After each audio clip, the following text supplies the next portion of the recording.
কেতুগ্রামের কাঁদরা স্টেশনে দাঁড়িয়ে থাকা ট্রেনের ছাদে উঠে রিলস করতে গিয়ে মর্মান্তিকভাবে মৃত্যু হল দশম শ্রেণীর এক পড়ুয়ার। সোমবার সকাল 11টা নাগাদ কাটোয়া আমোদপুর শাখায় কাঁদরায় এমন ঘটনাটি ঘটেছে। ওভারহেডে তারে বিদ্যুৎপৃষ্ট হয় ওই পড়ুয়া। বিকট শব্দ শুনে রেলকর্মী ও স্থানীয় বাসিন্দারা ছুটে আসেন। কাটোয়া রেল পুলিশ মৃতদেহ উদ্ধার করে। বন্ধুদের সঙ্গে ওই পড়ুয়া রিলস করতে স্টেশনে গিয়েছিল। ঘটনায় এলাকায় শোরগোল পড়ে গিয়েছে। রেল পুলিশ জানায়, মৃতের নাম মোহাম্মদ ইব্রাহিম চৌধুরী ওরফে দিশান। সে কেতুগ্রাম স্যার আশুতোষ মেমোরিয়াল স্কুলে দশম শ্রেণীতে পড়াশুনো করত। স্থানীয় ও রেল সূত্রে জানা গিয়েছে, এদিন ইব্রাহিম বাড়ি থেকে গ্রামের দুই বন্ধুর সঙ্গে বের হয়েছিল। তারা একটি বাইকে চেপে বের হয়। এরপর তারা সোজা চলে যায় কাঁদরা স্টেশনে। কাটোয়া আমোদপুর লাইনে সারাদিন একজোড়া ট্রেন চলাচল করে, তাই কার্যত ওই স্টেশন ফাঁকাই থাকে। তবে একটি আপ লোকাল ট্রেনের জন্য বেশ কিছু যাত্রীরা অপেক্ষা করছিলেন। 3 নম্বর প্ল্যাটফর্মে 4 কামরার একটি র্যাক বেশ কয়েক মাস ধরে দাঁড়িয়েছিল। আচমকা ইব্রাহিম ওই ট্রেনের ছাদে উঠে পড়ে। অন্যান্য যাত্রীরা তাকে নিষেধ করলেও সে শোনেনি। প্রত্যক্ষদর্শীদের দাবি, ওই পড়ুয়া নিজের মোবাইল নিয়ে হাত তুলে নায়কের মতো পোজ দেয় আর নিচে দাঁড়িয়ে ভিডিও করছিল বাকি দুই বন্ধু। তারপরেই ওভারহেড তারে সে শক খায়। আমার ছেলে আমার ওয়াইফ বাইতে বললো আমাকে, তুমি এখন একটু বসো, ভাবে আমার সাথে বাড়ি চলো। টিচার না কি হয়ে গেছে দেখো গা, টিচার না নাই তাই বললো গো। বাড়ি থেকে কি বলে বেরিয়েছিল? কিচ্ছু বলি যায় নাই আমাকে। আমাকে দেখা শুধু করে নাই।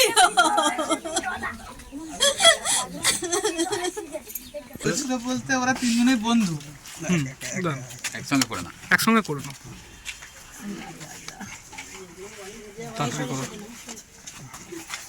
হ্যাঁ বলুন। হয়েছিল বলতে ওরা তিনজনেই বন্ধু, তিনজনে একসঙ্গে সবসময় থাকি। তো একজন মোটরসাইকেল ঠিক করার জন্য গেছিল, সাথে ওরাও গেছিল। তো অনেকক্ষণ টাইম লাগার জন্য ওরা রেল স্টেশনে ঘুরতে গেছিল। ঘুরতে গিয়ে যাই হোক অল্প বয়স এখন, সেই জন্য ট্রেনের উপর ছবি তোলার একটা ইচ্ছা প্রকাশ করেছিল। ঘুরতে গিয়ে সেখানেই তারটা ফলো করেনি, ওরা তারটা দেখেনি, সঙ্গে সঙ্গে ক্র্যাশ করে, যার ফলে এই দুর্ঘটনা ঘটে। ছবি তুলছিল না ভিডিও বানাচ্ছিল? এবার ওইটা প্রত্যক্ষদর্শীরা, এবার এই মুহূর্তে তো আমি বলতে পারবো না ওরা ভিডিও করছিল না ছবি তুলছিল। যাই হোক মানে মোবাইলেরও কোনো একটা কাজ ছিল, না হলে তো এমনি ট্রেনের উপর ওঠেনি। খবর পেয়েছি ঘটনার 10 মিনিট পরে, কারণ আমার ওখানে অনেক ছাত্র আছে।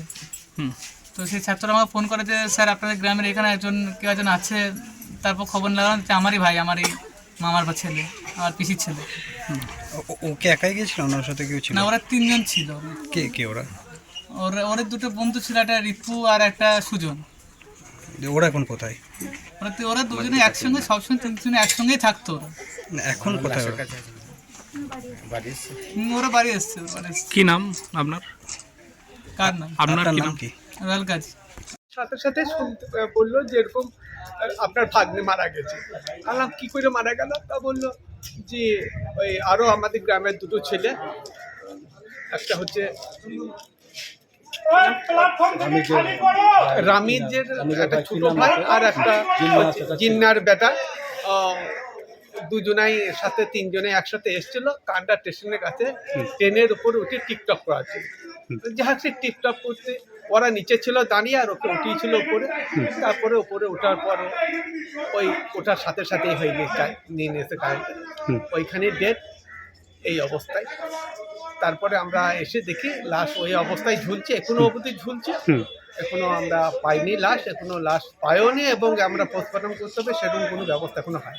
আরপিএফ এসেছে? আরপিএফ এখনো আসেনি, আসছে বলছে, অনেকক্ষণ ধরে বলছে আসছে, কিন্তু এখনো পর্যন্ত আরপিএফ থানা স্টাফরা এসছে, থানা স্টাফরা এসছে, কিন্তু আরপিএফ এখন এসে জোগায়। আপনার নাম পরিচয়? আমার নাম হাসিনী নুরুল আমিন। এটা আমার ভাগ্নে, এটা আমার বোনের ছিল। স্টেশনে ঘরের ভেতরে ছিলাম। এবার ঘরের ভেতরে থাকা অবস্থায় একটা ট্রান্সফরমার বাস্ট হলে যে আওয়াজটা হয় আর কি, ওইরকম একটা আওয়াজ হলো। এবং আওয়াজ হওয়ার পরে আমাদের অফিস ঘরে মনে হলাম এত কোনো ওই যে গাড়িটা দাঁড়িয়ে আছে, অনেক সময় হয়তো হনুটনু তো চাপে। তারপরে দেখা গেল যে এরকম একজন উপরে, মানে কীভাবে উঠেছে বা কখন উঠেছে সেটা আমরা তো খেয়াল করতে পারিনি, তাহলে দুর্ঘটনা ঘটতে দিতাম না আমরা। এবার তারপরে দেখছি এরকম হঠাৎ পড়ে গিয়েছে এবং স্পটে বলুন তো। এবং মানে গাড়িটা ছিল, মানে ওই গাড়িটা চলে না, গাড়িটা এখানে যেহেতু থাকে অনেক দিন ধরে, দীর্ঘদিন ধরে, এবার সেই গাড়ির উপরে ওঠার জন্য যেহেতু হাই টেনশন তার ছিল, হয়তো কোনো কারণে এবার কীভাবে লেগেছে সেটা যেহেতু মানে দেখি না বলে সেটা বলতে পারি। এবার এখন বেশিরভাগ তো সবাই তো টিকটক করছে, রিল বানাচ্ছে, এবার মানে সেটা না আমি তো দেখি না, না দেখে আমি মানে ডিটেলসটা বলতে পারলাম না, যেহেতু আমি ঘরের ভেতরে ছিলাম। অনুষ্ঠান থাকে এবার সেই বিষয়টা ঠিক আমার জানা নেই আর কি। আচ্ছা, আপনার নাম এবং পরিচয়, আপনি কে? আমি কল্যাণ মণ্ডল, গেন্দাসকান্দা সাফাই ম্যান। ঘটনাটা ঘটেছে রিলস বানানোর জন্য।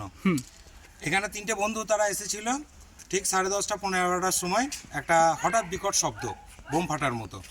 তা আমরা সাধারণত অনুমান করলাম যে হয়তো কোনো র্যাকের ওপর কোনো হনুমান টনুমান এসেছে, তার জন্য এই ওভারহেডের তারের সাথে কানেক্ট হয়ে যাওয়ার জন্য বাস্ট হয়েছে। তারপরে দেখলাম, আমি আমার ঘর থেকে দেখছি একটা বডি ওইখানে এই র্যাকটার উপরে পড়ে আছে এবং তার গা দিয়ে আগুন বেরোচ্ছে। তো ওই সময় আমাদের স্টেশনে অনেক প্যাসেঞ্জার ছিল এবং আমাদের যে টিকিট মাস্টারবাবু ছিলেন তারাও পর্যন্ত বারণ করলেন যে তোমরা এই 3 নম্বর প্ল্যাটফর্মে থাকবে না আর এই গাড়িতে ওঠাউটি করবে না। বলতে আমি তখন আমার মিসেস ডাকলো যে এরকমভাবে অঘটন ঘটে গেছে, ওই দেখো বডিটা পড়ে আছে, গা দিয়ে আগুন বেরোচ্ছে। আমি তৎক্ষণাৎ বিছানা থেকে উঠে এসে এইখানের ব্যবস্থায় আমরা চলে আসি। আমার নাম সঞ্জয় নন্দী, আমার স্টেশনের পাশেই আমার বাড়ি।